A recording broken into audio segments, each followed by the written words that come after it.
نسبت جو ہے پیران پیر دستگیر رضی اللہ تعالیٰ عنہ سے، تو یہ نسبت کو لے کر ہم اور آپ یہاں جمع ہوئے ہیں اور تھوڑی دیر حصول برکت کے لیے سرکار غوث اعظم رضی اللہ تعالیٰ عنہ کی بارگاہ میں خراج عقیدت پیش کرنے کے لیے۔ اور اللہ تبارک و تعالیٰ قرآن پاک کے اندر ارشاد فرماتا ہے، یا ایھا الذین آمنوا اتقوا اللہ وکونوا مع الصادقین۔ اللہ تبارک و تعالیٰ فرماتا ہے کہ ایمان والو اللہ سے ڈرو اور سچوں کے ساتھ ہو جاؤ۔ اللہ تبارک و تعالیٰ نے انسان کو جب بلایا ہے تو ایمان والا بنا کر، رب فرماتا ہے کہ اب اگر ایمان کو بچانا چاہتا ہے تو اللہ کا خوف کر اور سچوں کے ساتھ ہو جا، اور جب تو سچوں کے ساتھ ہو جائے گا تو تجھے منزل مل جائے گی۔ اور سچوں سے مراد جو ہے نا وہ ہے اولیاء اکرام، وہ اللہ تبارک و تعالیٰ کے مقبول بندے ہیں، جس کو ہم کہتے ہیں محبوب سبحانی عبد القادر جیلانی رضی اللہ تعالیٰ عنہ، جو یعنی بڑی شان والے ہیں۔ ارے اللہ کے جو بندے نیک ہیں وہ تو سب شان والے ہیں، اب ان میں جو ولی ہیں وہ ولی بھی شان والا ہے۔ اور پھر جب ان ولیوں کی لسٹ کے اندر دیکھا جائے تو سرکار غوث اعظم رضی اللہ تعالیٰ عنہ تو وہ شان والے ہیں جو ولیوں کے ولی ہیں اور پیروں کے پیر ہیں۔ اللہ تبارک و تعالیٰ اگر کسی کو ولایت دینا چاہتا ہے تو رب العالمین فرماتا ہے کہ پہلے فرشتوں سے کہتا ہے کہ لے جاؤ عبد القادر کے دروازے پہ، یعنی یہ ولایت کے لائق ہے یا نہیں، یہ ولی بننے کے لیے لائق ہے یا نہیں۔ تو فرشتے لے کر عبد القادر کی بارگاہ میں جاتے ہیں تو ولایت کی جو سرٹی ہے، ولایت کی جو سند ہے وہ بغداد کا دلہا دیتا ہے۔ ارے جب غوث اعظم کسی کو ولایت کی سند دیتا ہے تو پھر غوث اعظم کی شان کتنی بلند اور بالا ہوگی۔ یہ تو میرے نبی فرماتے ہیں کہ جس طریقے سے سارے نبیوں میں میری شان ہے اور اس طریقے سے سارے ولیوں میں جو غوث اعظم کو اللہ شان دے گا، بس اسی طریقے سے یہ غوث اعظم کو مقام ملا، یہ شان ملی۔ تو تمام چیزیں اگر دیکھی جائے تو صدقہ میرے مصطفیٰ کا ہے، کہہ دو سبحان اللہ۔ میرے آقا علیہ الصلوۃ والسلام کا صدقہ، اللہ تبارک و تعالیٰ نے میرے آقا کو بلایا کہاں؟ معراج پہ۔ میرے آقا علیہ الصلوۃ والسلام اور غوث اعظم کے بیچ کا جو زمانہ ہے نا، یہ علماء بیٹھے ہیں، آپ پوچھو 400-500 سال کا زمانہ ہے، یعنی 400-500 سال بعد غوث اعظم کہاں آئے؟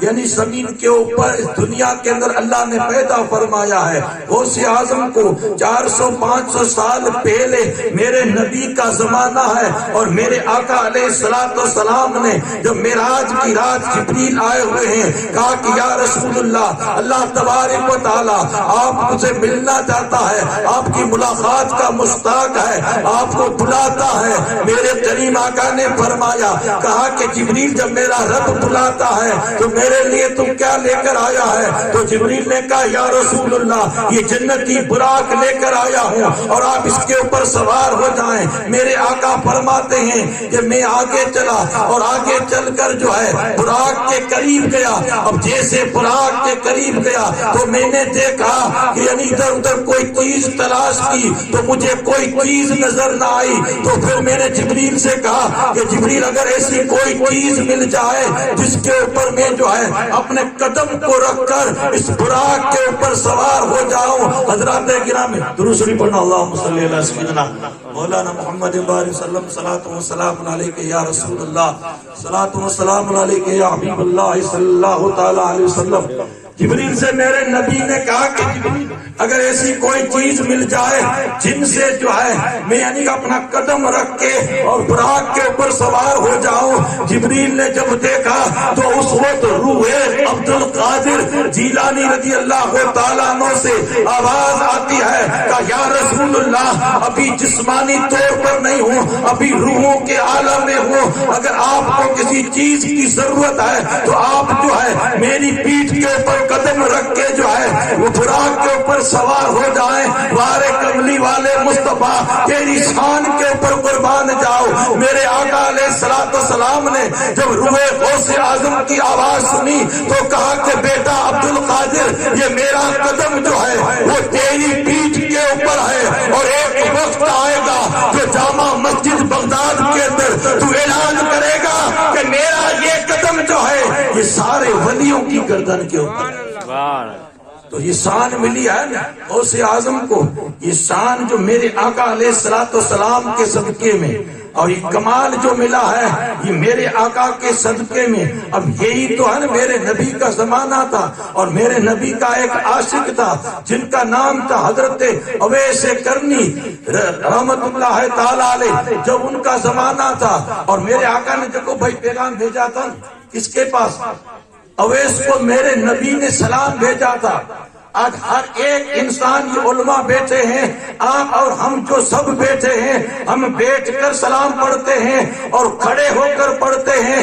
کیوں پڑھتے ہیں؟ کہ وہ مدینے والا پیا ہم سے خوش ہو جائے، وہ مدینے والے نبی راضی ہو جائیں گے تو انشاءاللہ بیڑا پار ہو جائے گا۔ بس اسی نیت سے جو ہے ہم بیٹھ کر پڑھتے ہیں اور کھڑے ہو کر پڑھتے ہیں۔ ارے قربان جاؤ اویس، تیری قسمت کے اوپر تجھے سلام جو ہے وہ مدینے والے پیا بھیج رہے ہیں۔ ارے جب وہ مدینے کے نبی نے سلام بھیجا تھا، اویس کو سلام بھیجا تھا، یہ سلام لانے والے جو تھے یہ صحابہ کرام تھے۔ کرن کے اندر جب اویس سے ملاقات ہوئی تو کہا صحابہ نے، حضرت عمر اور علی نے کہا کہ اویس تجھے جو ہے مصطفیٰ نے سلام کیا ہے اور تجھے تحفہ بھیجا ہے۔ تو حضرت اویس نے کہا کہ تحفہ کون سا ہے؟ تو ان صحابہ نے کہا کہ اویس جو نبی نے تحفہ بھیجا ہے وہ اپنا چھپا دیا ہے، اور یہی کہا ہے کہ میرے عاشق سے جا کے کہنا کہ وہ دعا کرے جبے کو پہن کر۔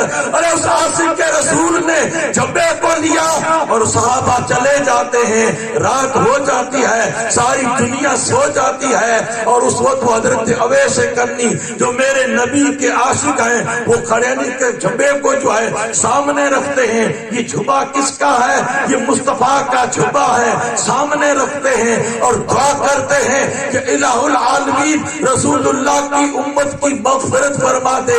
آواز آتی ہے کہ میرے بندے تھوڑے کچھ کو میں نے بخش دیا، کہ مولا نہیں اوروں کو بخش دے۔ اب دعا کرتے رہے، یہ تو اویس جانے یا اویس کا رب ہی جانے، دعا کرتے رہے اور آخر وقت جو ہے آواز آئی، کہا کہ میرے بندے اویس آدھی امت جو ہے کل قیامت کے دن آپ کی دعا سے بخشوں گا، اور آدھی امت جو ہے وہ عبد القادر جیلانی کے صدقے میں بخشوں گا۔ حضرت اویس کرنی نے کہا کہ یا الہ العالمین یہ عبد القادر کون ہے؟ تو رب نے فرمایا کہ کبھی اس کو میں نے پیدا نہیں کیا ہے، وہ بغداد میں پیدا ہوگا اور ان کے صدقے میں آدھی امت کی بخشش فرما دوں۔ یہ شان ہے غوث اعظم رضی اللہ تعالیٰ عنہ کی۔ جب غوث اعظم کی یہ شان ہوئی ہے نا تو یہی عبد القادر جیلانی رضی اللہ تعالیٰ عنہ خود فرماتے ہیں کہ بغداد سے میں چلا، کہاں چلا؟ حج کرنے کی نیت سے۔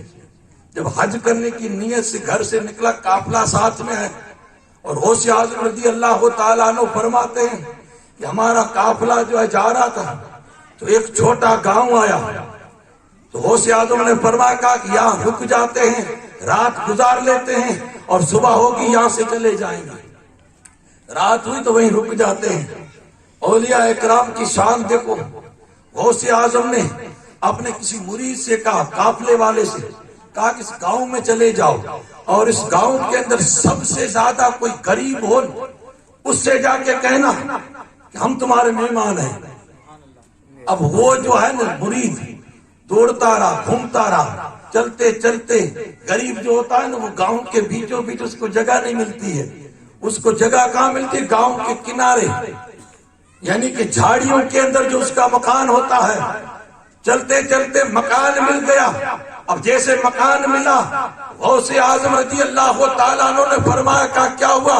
کہا کہ حضور اس گاؤں کے اندر جو سب سے زیادہ غریب ہے اس کا مقام فلاں جگہ کے اوپر ہے۔ کہا کہ چلو اس کے گھر چلتے ہیں۔ سارے قافلے کو لے کر جب اس کے دروازے پہ پہنچے تو حال یہ ہوا، حال یہ ہوا یعنی وہ غریب تھا، جب اس کی نظر پڑی عبد القادر کے چہرے پر، چہرہ تو نور اعلی نور تھا، کہاں میں غریب اور کہاں یہ، نہ میرے پاس ایسا کوئی بستر ہے، نہ میرے پاس جو ہے ایسا کوئی کھانا ہے جو میں اس کو کھلاؤں، اب میں یعنی کیا کروں؟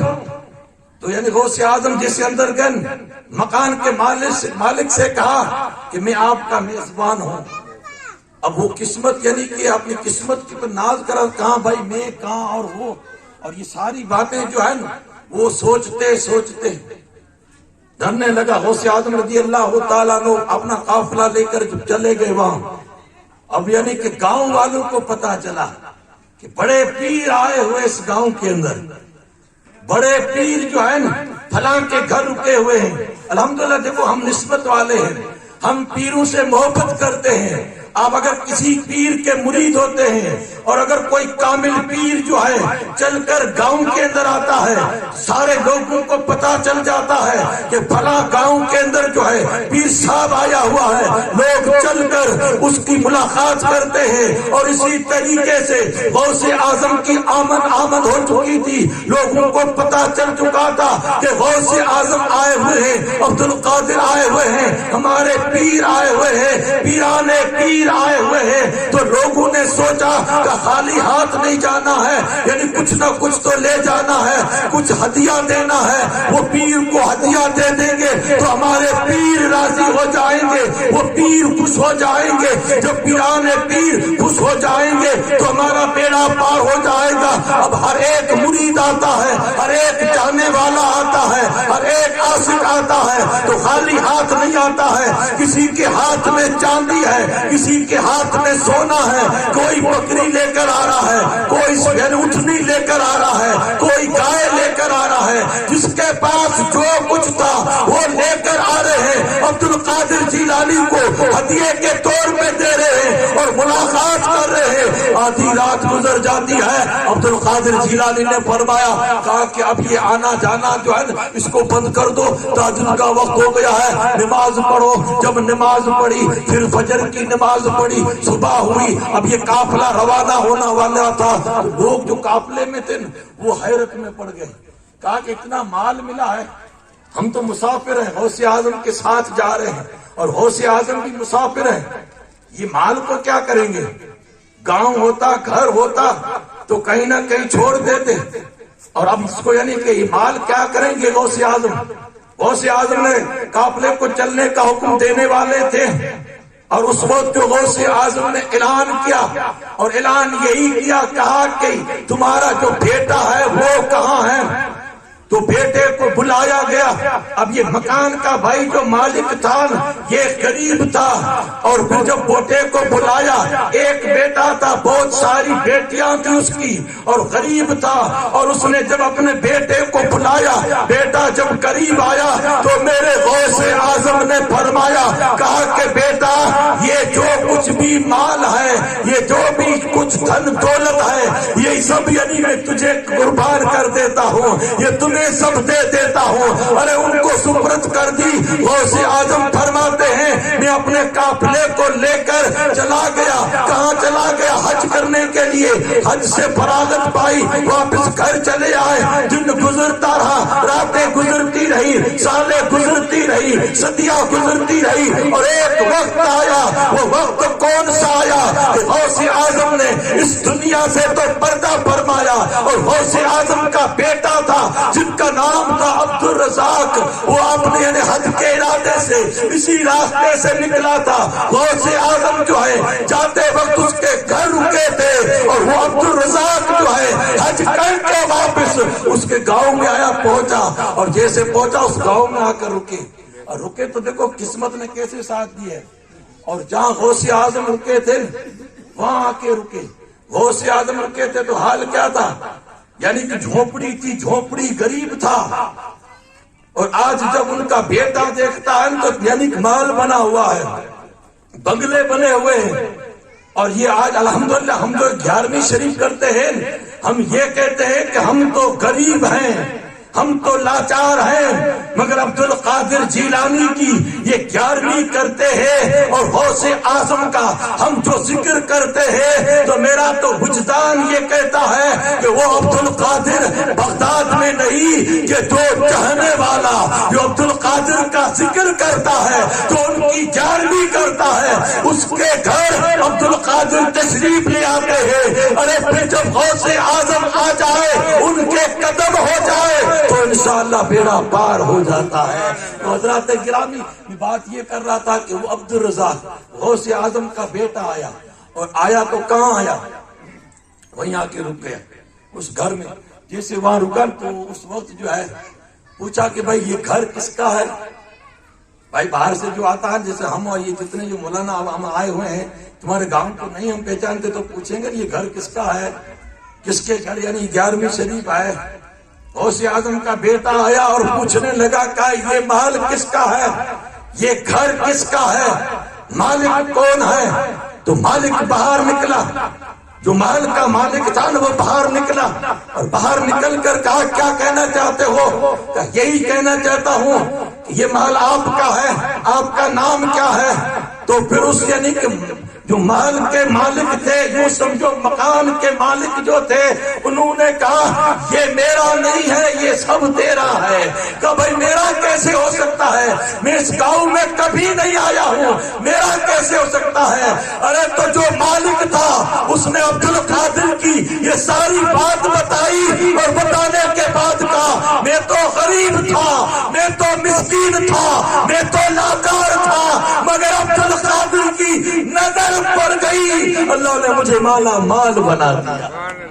یہ شان ہے میرے غوث اعظم کی، یہ جو ہم 11ویں جو کرتے ہیں، غوث اعظم کا جو ہم ذکر کرتے ہیں، اور غوث اعظم کی بھائی شان ملی ہے نا، ولی جو ہے نا ولی، آج تک بھی آپ نے ان کا ذکر بھی سنا ہے، اور ولی کی پہچان سب سے پہلی یہ ہے کہ وہ کبھی بے نمازی نہیں ہوتا ہے۔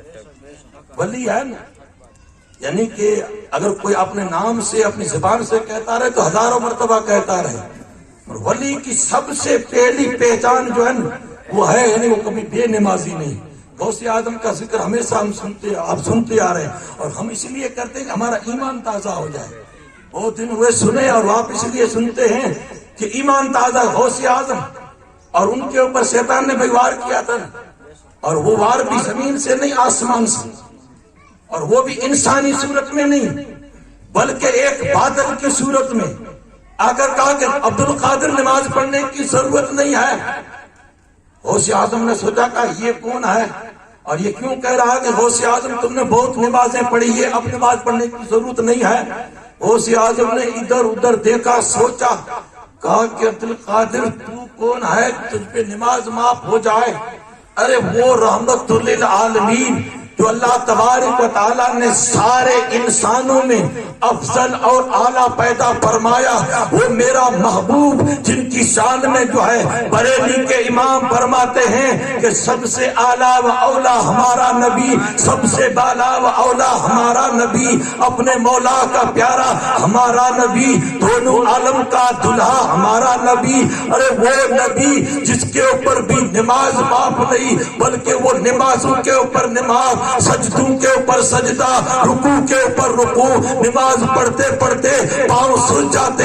اما عائشہ فرماتی ہے کہ میرے سرتاج تھوڑی دیر کے لیے سو جایا بھی کرے، آرام بھی کرے، تو میرے نبی فرماتے ہیں کہ عائشہ میں اللہ کا شکر گزار نہ بنوں جس نے مجھے سارے نبیوں کا سردار بنا دیا ہے۔ اور اس نبی کے اوپر نماز معاف نہیں، پھر اس نبی کا نواسا ہے جو کربلا کے میدان کے اندر اپنے سارے بچوں کو قربان کر دیتا ہے، اور آخر وقت جو ہے اپنا سر کٹاتا ہے، تو وہ بھی سجدے کے اندر، اور امام حسین کے اوپر بھی نماز معاف نہیں۔ عبد القادر تو کون ہوتا ہے کہ تجھ پہ نماز معاف ہو جائے؟ بس یہی کہا اور پڑھا لا حول ولا قوت۔ وہ بادل پھٹ جاتا ہے، بادل پھٹا، پھر سے آواز آئی، دوسرا وار کرنے لگا، کہا کہ عبد القادر تیرے علم نے تجھے بچا لیا۔ تو غوث اعظم اب ہنسنے لگے، مسکرانے لگے، اور مسکرا کر کہا کہ نادان اگر علم بچاتا تو تیرے پاس علم کی کمی تھی کیا؟ تجھے بھی رب بچا دیتا۔ علم سے اگر بچنا ہوتا تو بھی بچ سکتا. اور پھر یہ جو ابلیس ہے نا، اس کو رب نے علم کوئی کم علم نہیں دیا تھا، 70,000 فرشتوں کو ایک وقت میں سبق دیتا تھا. اور بھائی یہ علم کوئی کمی ہے. اور پھر زمین کے اوپر ایسا کوئی جگہ نہیں جہاں شیطان نے سجدہ نہ کیا ہو، اور اتنی ساری عبادتیں. غوث اعظم نے فرمایا، کہا کہ نادان اگر علم بچاتا تو تجھے بھی بچا دیتا. مجھے میرے علم نے نہ بچایا بلکہ میرے رب نے مجھے بچا لیا ہے. تو یہ سرکار غوث اعظم کی شان ہے، ان کے اوپر بھی نماز معاف نہیں. غوث اعظم خود فرماتے ہیں، حج کے ارادے سے میں گھر سے نکلا اور میں کہاں گیا، حرم شریف کے اندر پہنچا. اور جیسے میں وہاں پہنچا اور وہاں پہنچنے کے بعد جو ہے اب ہر ایک حاجی جو ہے نا وہاں کسی کی پوچھ تاچھ نہیں کرتا ہے، عبادت کے ذریعے گیا، عبادت کی نیت سے گیا، ہر ایک حاجی عبادت میں لگا رہتا ہے. تو وہاں ایک بزرگ بھی ساتھ میں تھے. وہ بزرگ یعنی اپنے دل میں سوچنے لگے کہ حرم کی زمین ہے، خانہ کعبہ سامنے ہے، اور خانہ کعبہ کے پاس یعنی سونا ہے تو گھر جا کے سو جاؤں گا. آدھی رات ہو جاتی ہے، اٹھتے ہیں اپنے گناہوں سے توبہ کرنے کے لیے. وہ حرم کے اندر آتے ہیں، خانہ کعبہ کے پاس آئے، وضو کیا، 2 رکعت نوافل پڑھی، اور نوافل پڑھنے کے بعد جب نظر اٹھائی تو ایک اللہ کا بندہ ہے، خانہ کعبہ کے غلاف کو پکڑ کر وہ بندہ زاروں قطار رو رہا ہے، اور روتے روتے کہتا ہے کہ یا الہ العالمین میرے گناہوں کو معاف کر دے، میری توبہ کو قبول کر لے. ارے روتے روتے اب وہ جو بزرگ تھے ان کی نظر پڑی، ہر ایک حاجی کی نظر پڑی، نظر پڑتی جا رہی ہے. لوگ حیرت میں ہیں کہ یہ حاجی جو ہے کوئی بڑا گناہ گار ہوگا، کوئی بڑا سیاہ کار ہوگا جو اتنا درد و عالم کے اندر رو رہا ہے کعبے کے خلاف کو پکڑ کر. اور روتے روتے جو ہے آخر وقت ایک حاجی آ گیا ہے اور آ کر پوچھنے لگا، کہا حاجی صاحب اتنے کیوں درد کے اندر رو رہے ہو، اور آپ ہو کون؟ اور یہ حاجی صاحب جو رو رہے ہیں نا خانہ کعبہ کے خلاف کو پکڑ کر، اور وہ ایک ہی صدا ہے، مولا میرے گناہوں کو معاف کر، میری توبہ کو قبول کر. دعا کرتے کرتے اب وہ حاجی صاحب عرض کرتے ہیں کہ مولا اگر میرے گناہ زیادہ ہو گئے ہیں، اگر میرے یعنی پاپ زیادہ ہو گئے ہیں تو مولا کل قیامت کے دن جو ہے مجھے نابینا کر کے اٹھانا تاکہ تیرے بندوں کے آگے شرمندہ نہ ہو سکوں. اب ہر ایک حاجی رو رہا ہے، رو کر کہتا ہے کہ اللہ کے بندے بتا تو صحیح تو کون ہے؟ تو اپنے چہرے سے کپڑا ہٹایا اور ہٹا کر کہا کہ لوگوں میرا نام عبد القادر جیلانی ہے. ارے جو راتیں گزارتے تھے تو عشاء کے وضو سے فجر کی نماز، اور وہ بھی ایک رات نہیں 40 سال. بھائی 40 سال میں دن ہوتے ہیں، وقت ہوتا ہے، لمحات ہوتے ہیں. اور غوث اعظم کی اس طریقے سے جب راتیں گزرتی ہے تو پھر شان اللہ تبارک و تعالی وہ شان عطا فرماتا ہے. پھر تو بیٹھے رہے اپنے گھر کے اندر، اگر ہاتھ کا اشارہ کر دے تو ڈوبتے ہوئے یعنی کہ سمندر کے اندر جو جہاز ڈوب رہا ہے اس کو بھی کنارے لگا دیتا ہے. اور مردے کو لایا جائے اور پھر کہے کہ تم بے اذن اللہ پاؤں کی ٹھوکر مار دے تو وہ بھی زندہ ہو جاتا ہے. یہ سرکار غوث اعظم کو یہ ولی جو ہے نا یہ اللہ کوئی بارگاہ میں قربانی دیتے ہیں. اور آج ہمارا حال یہ ہے کہ آپ برا مت لگانا، غوث اعظم کی یہ 11ویں شریف ہے، نیاز ہے، نیاز کھا لیں گے اور پھر مسجد میں جب حی علی الصلاۃ حی علی الفلاح کی آواز آئے گی تو ایک ہی مولانا یا ایسے آدمی کو لے کے ہم آئیں گے بالکل یعنی کہ ریٹائر، نوکری سے ریٹائر نہیں، زندگی سے نہ ریٹائر. جو بڑی کا عمر کا ہوتا ہے نا اس کو تسبیح پکڑا کر لاتے ہیں کہ اب چلا جا مسجد میں، اللہ اللہ کر تو تیری روح تو نکلے. اب ایسے آدمی کو پکڑ کر گھر والے بھی یعنی اس سے تکلیف میں آ جاتے ہیں، ان کی باتوں کو برداشت نہیں کر سکتے ہیں. اب اس بڈھے کو لا کر کہاں لاتے ہیں؟ مسجد میں. اب چلا جا، اب آیا کہاں؟ مسجد میں. اب وہ آیا ہے، گھر والے پریشان ہیں، پریشانی کی وجہ سے جو ہے گھر سے باہر نکالا. اب وہ پریشان کس کو کرے گا؟ وہ امام صاحب کو ہی کرے گا، اس لیے کہ گھر والے پریشان تھے. اب ان کی پریشانی جو امام کے اوپر، یہی ہمارا حال ہے. آپ برا مت لگانا. دیکھو ہم نے کلمہ پڑھا رسول اللہ کا. ہمارے پیر جو ہیں وہ پیران پیر عبد القادر ہیں, وہ غوث اعظم ہیں. غوث اعظم خود فرماتے ہیں کہ لوگوں اگر میرا تو مرید بن گیا ہے, میرا چاہنے والا ہے, تو پنجگانہ نماز پڑھ. سرکار بغداد فرماتے ہیں کوئی میرا عاشق, کوئی میرا مرید, کوئی مجھے چاہنے والا جو دن میں پنجگانہ نماز پڑھے, ہر نماز کے بعد جو ہے آیت الکرسی پڑھے, اور پھر جو اپنے ماں باپ کی عزت کرے, کل قیامت کے دن میدان محشر میں جہاں کہیں بھی ہوگا میں عبد القادر جیلانی اس کی انگلی پکڑ کر اس کو جنت میں لے جاؤں. یہ غوث اعظم خود فرماتے ہیں. اور پھر یعنی کہ ہم دیکھو کہ غوث اعظم کے مرید ہیں, چاہنے والے ہیں, رسول اللہ کا کلمہ پڑھا ہے.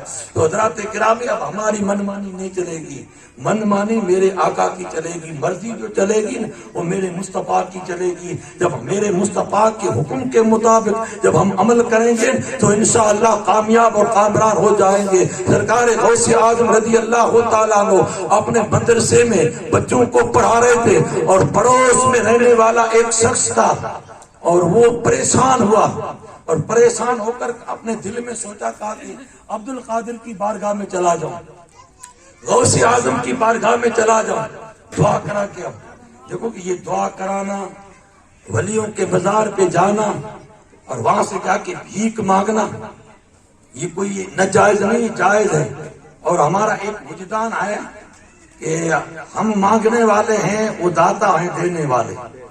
یہ ہر ایک کا بھائی ایمان اور عقیدہ ہے, اور اس لیے تو ہم ہر درگاہ پہ جاتے ہیں, مزار پہ جا کر ہاتھ اٹھا کر دعا کرتے ہیں, اور دعا کرتے ہیں تو اللہ تبارک و تعالی اس کے صدقے میں عطا کر دیتا ہے.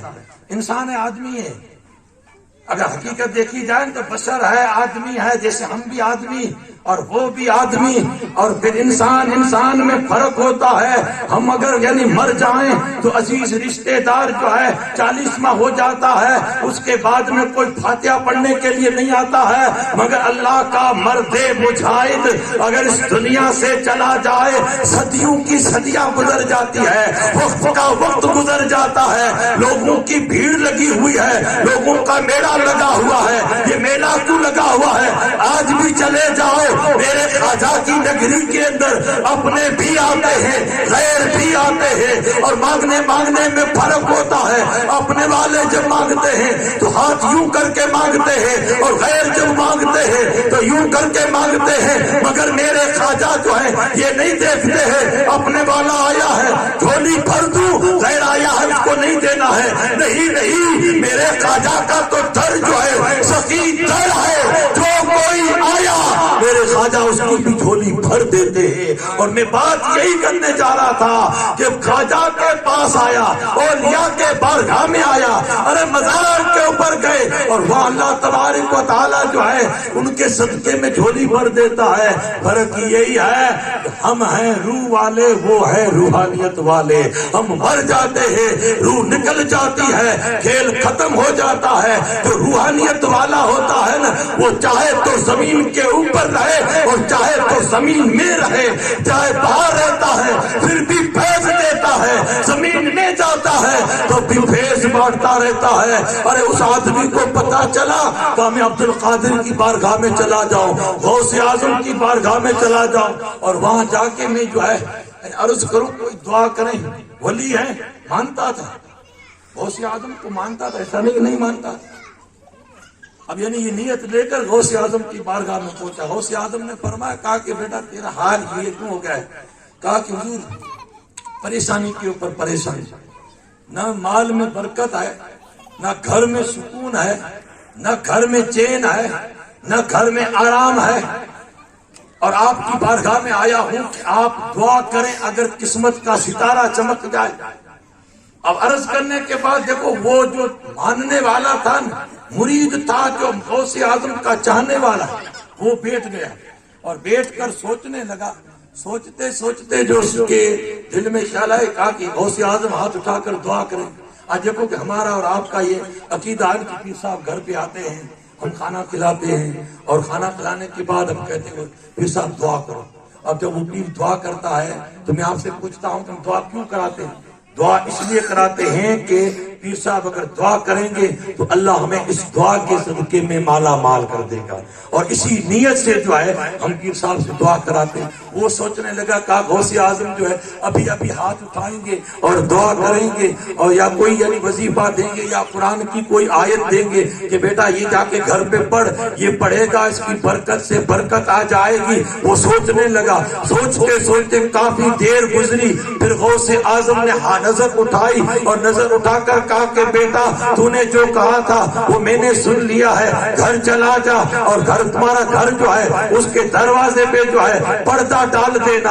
اور وہ سوچنے لگا کہ عبد القادر جیلانی نے نہ تو کوئی تعویذ دیا, نہ کوئی وظیفہ دیا, نہ کوئی دعا کی, بس اتنا کہا گھر جاؤ اور گھر جا کے تمہارے گھر کا دروازہ جو ہے وہاں پردہ ڈال دو. کہ غوث اعظم نے فرمایا ہے تو اس کی بات کے اوپر عمل کر لیتا ہوں. وہ بندہ گھر چلا جاتا ہے, اپنے دروازے کے اوپر جو ہے کپڑا ڈال دیتا ہے. کچھ دن گزرے, مال آنے لگا, برکت ہی برکت ہونے لگی, گھر میں سکون چین آرام ملنے لگا. اور پھر جب سکون چین ملا یعنی کہ گھر میں مالدار ہو گیا, برکت ہی برکت ہو گئی. پھر وہاں سے چلا عبد القادر جیلانی کی بارگاہ میں پہنچا. کہا حضور میں آپ کی بارگاہ میں اس لیے آیا تھا کہ آپ دعا کریں گے, کوئی وظیفہ دیں گے, کوئی قرآن کی آیت دیں گے. نہ تو آپ نے دعا کی, نہ آپ نے کوئی وظیفہ دیا, نہ آپ نے کوئی تعویذ دیا, کچھ بھی نہیں دیا. حضور آپ نے اتنا کہا آپ کے گھر کے دروازے کے اوپر جو ہے پردہ ڈال دو. میں نے پردہ ڈال دیا, بس پردہ ڈالنا میرا کام تھا. میرے گھر میں جو ہے برکت ہی برکت ہو گئی ہے. عبد القادر جیلانی نے فرمایا کہا کہ بیٹا یہ جو تم نے میں نے کہا تھا اس کی وجہ یہ ہے کہ تمہارا گھر جو ہے وہ راستے کے اندر ہے, بے نمازیوں کا آنا جانا ہوتا ہے اور ان کی نظر جو ہے تمہارے گھر کے اوپر پڑتی ہے. جب بے نمازیوں کی نظر جو ہے وہ تمہارے گھر کے اوپر پڑتی ہے, اللہ تعالیٰ تیرے گھر سے برکت کو اٹھا دیتا ہے. تو نے پردہ ڈالا, بے نمازی کی نظر جو ہے وہ تمہارے گھر پہ نہیں جاتی ہے, اللہ نے تیرے گھر میں برکت ہی برکت ڈالی. یہاں سے پتہ لگا, معلوم کرو یہ تو آنا جانا تھا, راہ گزر تھا, بے نمازی تھا, نظر پڑ جاتی برکت چلی جاتی. آج نہ جانے ہمارے گھروں میں کتنے بے نمازی ہیں, حال ہمارا کتنا بگڑ چکا ہے. اور پھر ہم کیا باپو کے پاس جاتے ہیں, دعا کرا کے آتے ہیں. پہلے خود کو سدھارو. یعنی کہ ہمارے گھر میں اتنے اگر کوئی بے نمازی ہوتے ہیں تو پھر برکت کہاں سے آئے گی؟ یہ برکت جو ہے حرکت میں برکت ہے, اور حرکت سے مراد یہ ہے وہ ہے نماز, وہ ہے بندگی, اللہ کا ذکر. جب تو اللہ کا ذکر کرتا جائے گا اللہ تبارک و تعالیٰ کا مقبول بندہ بنتا جائے گا. یہ غوث اعظم کی جو شان اللہ نے عطا فرمایا ہے یہ عبادت کے صدقے میں, یہ سجدوں کے سجدے میں. غوث اعظم رضی اللہ تعالیٰ عنہ فرماتے ہیں کہ بغداد کی جامع مسجد جمعہ کا دن اور دوران خطبے کے اندر جو ہے غوث اعظم رضی اللہ تعالیٰ عنہ فرماتے ہیں کہ لوگوں میرا نبی شان والا, میرا نبی عظمت والا, میرا نبی برکت والا, میرے نبی کی شان بڑی ہے. جب میرے آقا کی شان بیان کرنے لگا تو ایک عیسائی تھا اور آستے آستے قریب آیا اور قریب آ کر کہنے لگا تاکہ عبد القادر تمہارے نبی کی اتنی شان بیان کر رہے ہو اور تمہارا نبی جو ہے وہ 40 سال کے بعد نبی بنا, اور جس نبی کا میں امتی ہوں وہ نبی جو ہے پیدا ہوتے ہی نبی. میں نہیں کہتا ہوں, تمہارا قرآن کہتا ہے کہ ہمارا نبی حضرت عیسیٰ علیہ السلام پیدا ہوتے ہی نبی.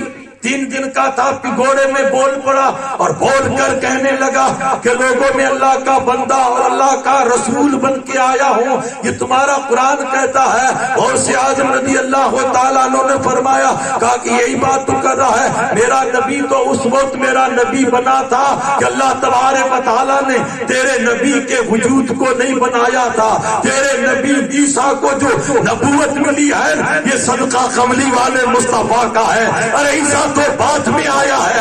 ارے رب نے جو ہے آدم کے جسم کی کے اندر روح ڈالی ہے، آدم کو جو ہے شان عطا فرمائی ہے، آدم کو جو ہے فضیلت عطا فرمائی ہے، یہ بھی صدقہ میرے مصطفیٰ کا ہے۔ پھر اس نے کہا عیسائی نے کہا تمہارے نبی کی شان جو بیان کر رہا ہے اور ہمارا نبی جو ہے نا وہ بڑی شان والا، وہ کیسے ہے؟ تو انہوں نے کہا وہ اس لیے ہے کہ ہمارے نبی کی بارگاہ میں اگر مردے کو لایا حاضر کرتے تو وہ کچھ پڑھ کے دم کر دیتے تو مردہ زندہ ہو جاتا۔ تو غوث اعظم فرماتے کہ تمہارا جو نبی تھا وہ تمہارے نبی کیا پڑھتے تھے؟ تو وہ کہتے کہ قم بِإِذْنِ اللَّهِ، ٹھوکر مارتے، پھونک مارتے اور مردہ زندہ ہو جاتا۔ سرکار غوث اعظم نے فرمایا کہا کتنی بات، کہ یہ بات کوئی چھوٹی بات نہیں ہے، مر جاتا اس کو کون زندہ کرے گا؟ غوث اعظم نے فرمایا کہ اگر میں مردہ زندہ کر دوں تو پھر اس عیسائی نے کہا کہ نبی ہوگا، میں نبی تو نہیں ہوں مگر یاد رکھو میں نبیوں کے غلاموں کے غلاموں کے غلام کو غلام ہوں، ادنا غلام ہوں، مردہ میں زندہ کر کے۔ اب وہ عیسائی حیرت میں پڑا کہ بھئی یہ مردے کو زندہ کرنا یہ نبیوں کی شان ہے، وہ نبی کر سکتے ہیں، اب یہ عبد القادر جیلانی جو ہے بڑا دعویٰ کر رہے ہیں، اور جب بڑا دعویٰ کر دیا ہے اب وہ کیسے مردے کو زندہ کریں گے؟ تو پھر اس نے کہا ہم مردے کو زندہ کریں گے۔ غوث اعظم نے فرمایا کہ ایک شرط ہے، وہ شرط یہ ہے کہ اگر میں مردے کو زندہ کروں تو میرے نبی کا کلمہ پڑے گا یا نہیں؟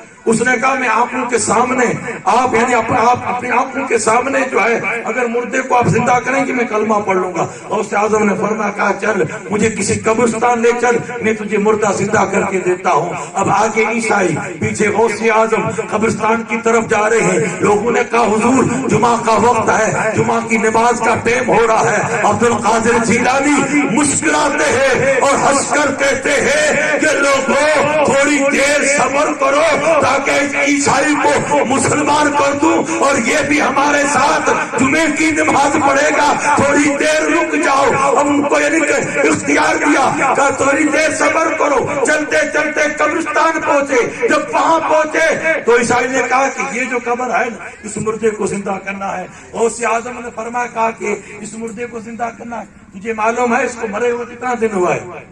تو کہا یہ تو مجھے معلوم نہیں ہے۔ غوث اعظم نے فرمایا کہا میں تجھے بتا دوں کہ کتنا دن ہوا ہے؟ آپ بتا دو۔ تو غوث اعظم نے فرمایا کہا کہ 1 صدی 100 سال ہو گئے ہیں، 100 سال مرے ہوئے۔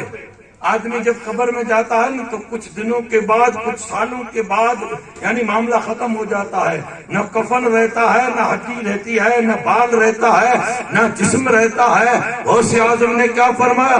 کہا کہ 100 سال ہو گئے ہیں مرے کو، اور اگر یعنی کہ پھر غوث اعظم نے فرمایا کہا کہ اس کو مرے ہوئے جو ہے 100 سال ہو گئے ہیں۔ اب آپ کو معلوم ہے 100 سال کا جو مردہ ہوتا ہے اب اس کو یعنی کہ ان کا جسم ہے اور جسم کے اندر جو ہڈیاں ہیں اور ہڈیوں کے اوپر گوشت ہے، اب یہ کیسے ہو سکتا ہے؟ تو یاد رکھو اشارہ کس کا تھا؟ اشارہ غوث اعظم کا تھا، جو میرا رب فرماتا ہے کہ میرا بندہ عبادت کے ذریعے اتنا مجھ سے قریب ہو جاتا ہے۔